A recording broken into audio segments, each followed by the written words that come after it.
जी भाई, अस्सलाम वालेकुम। अब हम स्टार्ट करते हैं। सबसे पहले वो बी में आपसे कह रहा है कि सी एस रेशियो निकालो, यानी कि कंट्रीब्यूशन टू सेल्स रेशियो निकालो। तो उसका फॉर्मूला बेटा क्या होता है?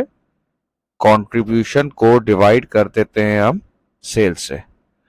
तो अब आप देखें, कंट्रीब्यूशन आपको ऑलरेडी दिया हुआ है 198,000 और सेल्स भी आपको दी हुई है 660। तो ये आप कर देंगे तो ये 30% यानी कि 0.3 आ जाएगा सी एस रेशियो। ठीक है बेटा, यानी कि सेल्स का 30% क्या है? कंट्रीब्यूशन है। अब वो आपसे सी क्या कह रहा है? Break even revenue. अच्छा, एक तो ब्रेक इवन रेवेन्यू क्या होता है कि आप ब्रेक इवन यूनिट्स निकाल देते हैं और उसको मल्टीप्लाई कर देते हैं सेलिंग प्राइस से।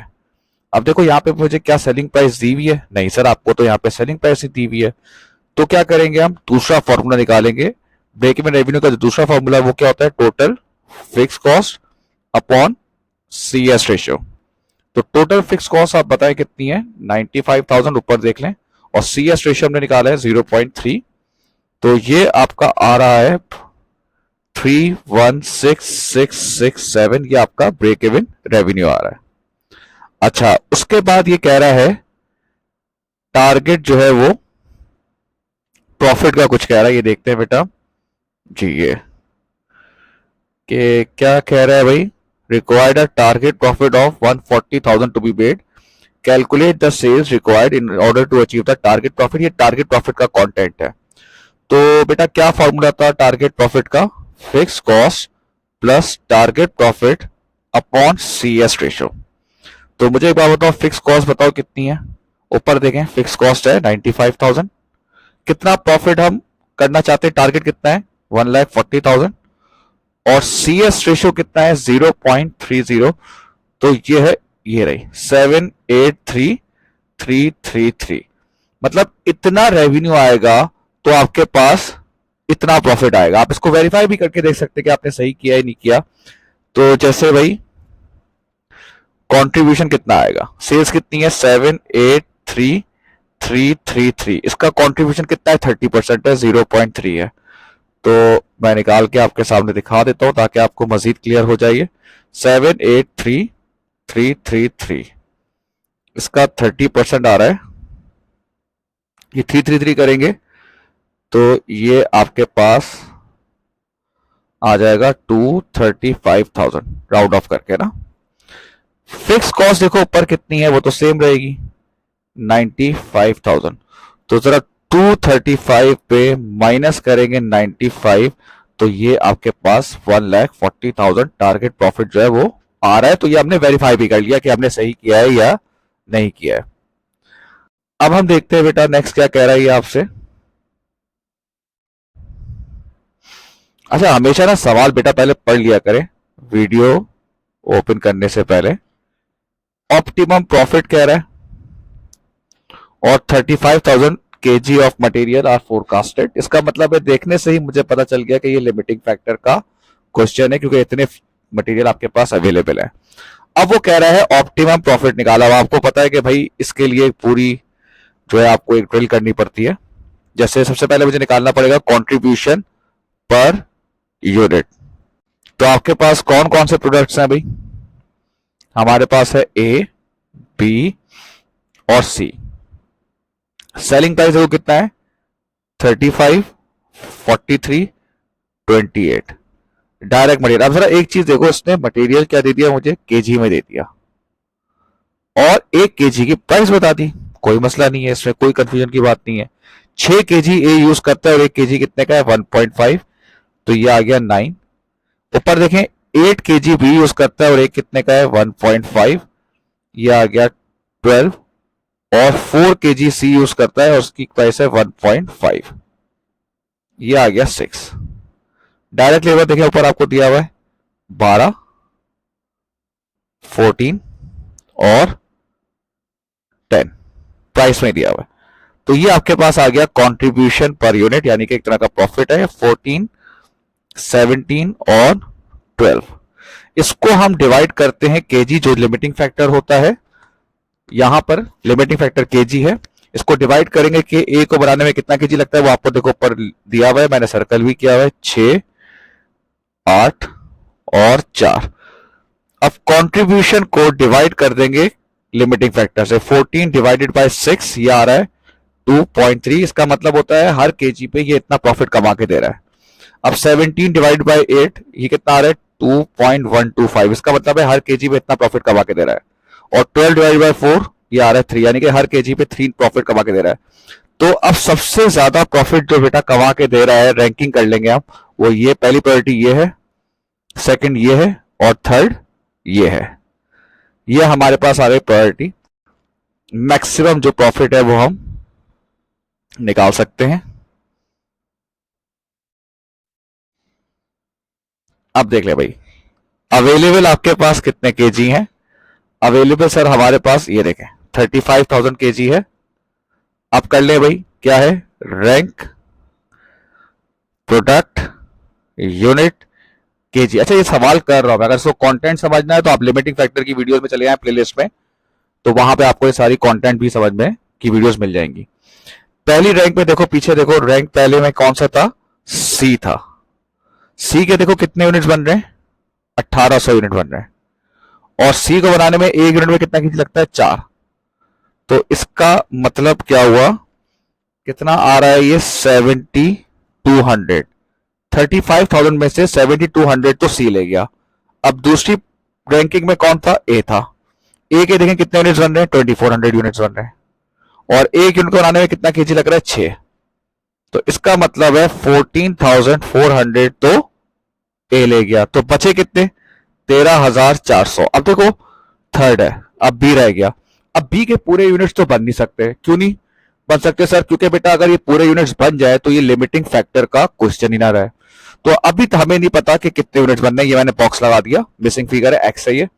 लेकिन ये जरूर पता है कि बी को बनाने में कितना केजी लगता है, 8। तो अब बिल्कुल simple is this, 13,400 divided by 8, तो आपके पास ये आ जाएगा 1675 यूनिट्स बन सकते हैं। तो अब हम मैक्सिमम प्रॉफिट निकाल सकते हैं क्योंकि हमारे पास यूनिट्स आ गए। तो अब कैसे करेंगे भाई, ए बी सी।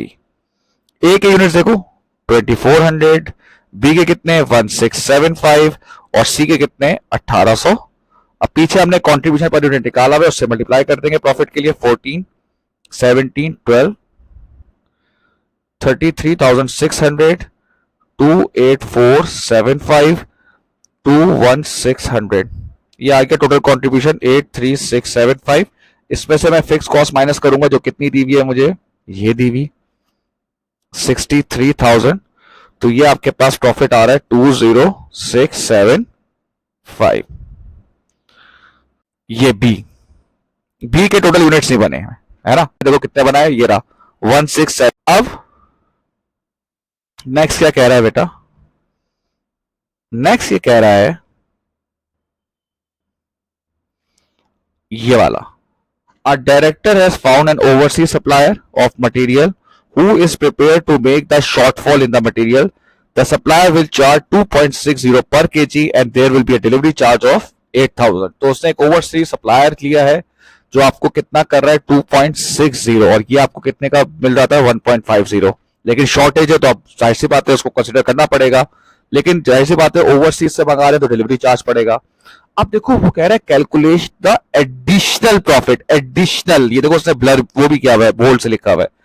अगर ये शॉर्टफॉल यूनिट्स जो है वो पूरे हो जाए तो भाई सबसे पहली बात है एडिशनल प्रॉफिट, कि अगर जो यूनिट नहीं बने थे वो बन गए तो कितना और प्रॉफिट होगा।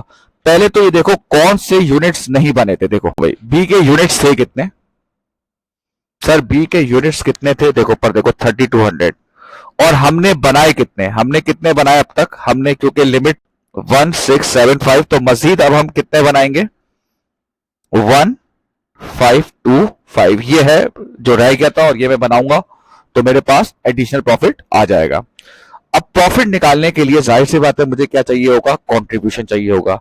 अब आप बोलोगे सर आपने कंट्रीब्यूशन तो पहले से निकाला हुआ है, बिल्कुल निकाला हुआ है, लेकिन वो किस मटेरियल की प्राइस से निकाला था 1.5, और इसने मटेरियल की प्राइस क्या करती है, चेंज करती है, तो इससे कंट्रीब्यूशन भी चेंज होगा।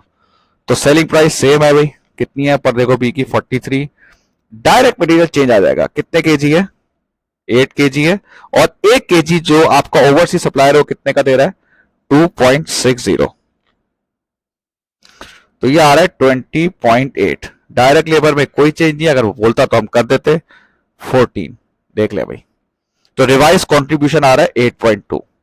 तो एडिशनल हम उस सप्लायर से कितने यूनिट्स मंगवाएंगे, क्योंकि बाकी 3200 में से इतने तो हमने बना लिए थे, कितने रह गए थे 1520। तो टोटल कंट्रीब्यूशन कितना आएगा 1525 इंटू 8.2, ये आ रहा है 12505। अब जब मैं इसको बनवाऊंगा तो मुझ पे एक और कॉस्ट आ रही है डिलीवरी की, जो कि कितनी आ रही है ऊपर देखो, ये आ रही है कितनी 8000। तो ये भाई आपका एडिशनल प्रॉफिट होगा अगर आप ये यूनिट्स मंगवाओगे। अब वैसे तो थ्योरी नहीं होती, लेकिन ये क्योंकि डिसीजन मेकिंग की है तो मैं करवा रहा हूं। क्या कह रहा है, एडवाइज अ डायरेक्टर वेदर और not they should purchase the short train material from the overseas supplier, justify your answer, consider both advantage and disadvantage.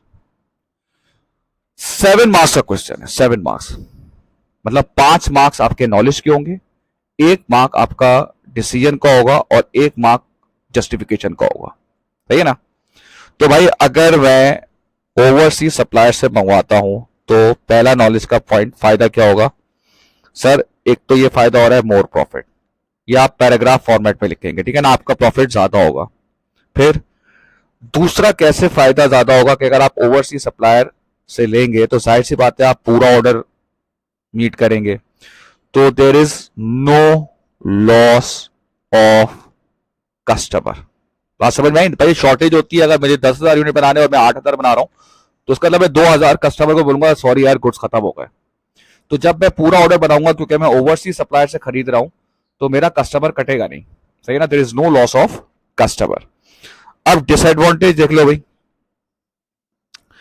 इसका एक डिसएडवांटेज क्या है, क्वालिटी ऑफ मटेरियल जो है वो हो सकता है आपकी रिलायबल ना हो, क्वालिटी ज्यादा अच्छी ना हो क्योंकि आप एक ओवरसीज सप्लायर से मंगवा रहे हैं, और हो सकता है भाई कि उसके डिलीवरी टाइम का भी इश्यू हो, यानी कि डिलीवरी लेट आए, डिलीवरी आपको टाइम पे ना मिले, क्योंकि आप बाहर से मंगवा रहे हैं तो उसमें काफी ज्यादा इंप्लीकेशन आ सकती हैं, बाहर से निकलना, वहां से पोर्ट से निकलना, यहाँ पे पहुंचना, तो बहुत कॉन्सिक्वेंसेस फेस कर सकते हैं, तो डिलीवरी टाइम में आपको लेट हो सकता है।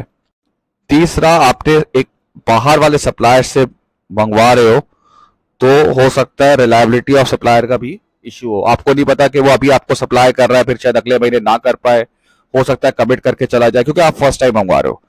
अब कितने पॉइंट्स हो गए, कितने मार्क्स हो गए, 7 मार्क्स में से 1 2 3 4 5। तो अब मैं डिसीजन दूंगा, मैं एक डिसीजन ये दे रहा हूं भाई कि मैं तो कह रहा हूं कि एडवाइस कर रहा हूं कि आप इसको कंसिडर नहीं करें, आप ओवरसीज सप्लायर से नहीं खरीदें, ये आपका डिसीजन होगा। और why I am saying this, अब आपको जस्टिफाई, ये 1 मार्क का डिसीजन हो गया। मैं क्यों कह रहा हूं कि ना लें, क्योंकि आप बाहर से मंगवा रहे हो तो एक्सचेंज रेट फ्लक्चुएशंस भी आपको फेस करनी पड़ेगी, जब डॉलर रेट ऊपर नीचे होगा तो वो मटेरियल आपको ऑटोमेटिकली महंगा पड़ जाएगा। बात समझ में आई, और हो सकता है कस्टमर आपको उसकी ज्यादा प्राइस देने को तैयार ना हो, तो इस तरह से ये 7वां मार्क्स हो गया, 1 2 3 4 5 6 7। ठीक है बेटा, थैंक यू।